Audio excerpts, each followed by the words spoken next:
If you've been following esports for the last few years, you might have noticed something strange.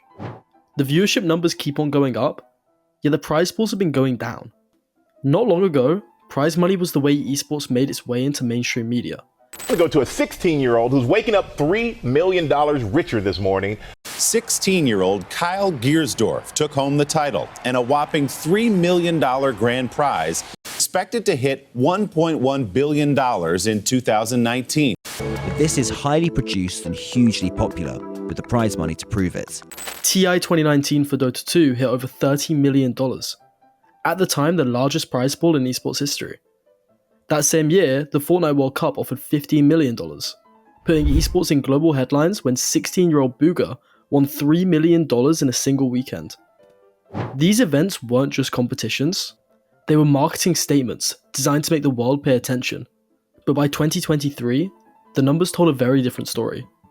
The International 2023 dropped to just over $3.3 million, its lowest total since 2013, a staggering 90% decrease from 2019.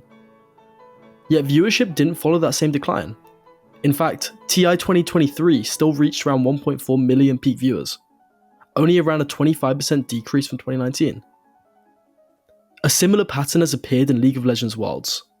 In 2018, the World's prize pool was around $6.4 million, but by 2023 it had fallen to roughly $2.25 million. Despite that, viewership skyrocketed. Worlds 2018 peaked at just over 2 million viewers, whilst Worlds 2023 broke 6.4 million, the highest ever recorded for an esports event. So how is it that competitive gaming can be bigger than ever, yet pay out less? The short answer is that esports no longer needs to prove itself through giant checks. Those early years were about legitimacy. The money was loud, it was headline grabbing, and it was meant to make esports look equal to traditional sports. But as the scene matured, the economics shifted, and so did the priorities. Valve's Battle Pass system is the perfect example of that old model. Fans could buy in-game cosmetics, with a portion of those sales funding the International's prize pool. It became a yearly hype cycle, where each event had to outdo the last. But when Valve eventually scaled back the system, the illusion cracked. Without crowdfunding, the TI prize pool fell from over $40 million in 2021 to $18.9 million in 2022 to $3.3 million in 2023. Meanwhile, Riot Games took a different approach.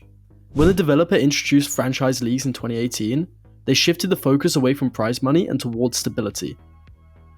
The League Championship Series, LCS, LEC, and LCK became closed systems, where players were salaried, teams shared revenue, and competition was year-round. Worlds stopped being a one-off jackpot and became the crown jewel of a sustainable global circuit. That philosophy worked.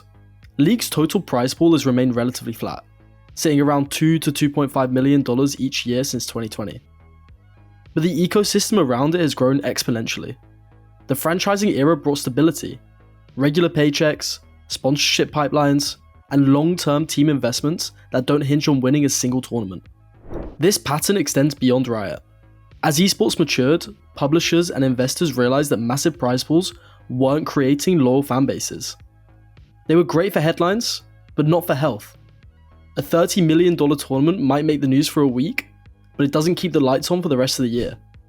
Now, instead of pouring money into one event, developers distribute it across leagues, player salaries, and production infrastructure. The money hasn't disappeared, it's just been spread out. Today, many Tier 1 pros earn six-figure salaries with benefits, housing, and sponsorships. In total, player compensation is often higher now than during the so-called golden age of esports prize pools. If you zoom out, this all makes sense. From around 2018 onwards, franchising fundamentally changed the business model of competitive gaming. Esports stopped being a series of flashy tournaments and became a structured industry. It traded spectacle for sustainability. So when people look back at 2019 and ask why prize pools have fallen, the answer isn't decline, it's maturity. Esports no longer has to buy legitimacy. It already has it. The massive audiences, the dedicated regional leagues, the sold-out arenas from Seoul to Los Angeles. They prove that the industry has grown beyond shock value. Despite what some organizers believe, smaller prize pools aren't a sign of weakness. They're a sign of health. The spotlight isn't on a single millionaire anymore. It's on the thousands of players, coaches, and staff who keep this ecosystem alive. Esports doesn't need to shout to be heard anymore. It's on television, in stadiums, in the cultural mainstream. And sure, the era of the novelty check might be fading, but what's replaced it is something far more real. An industry that can last. For years, esports tried to prove it belonged. And now it does.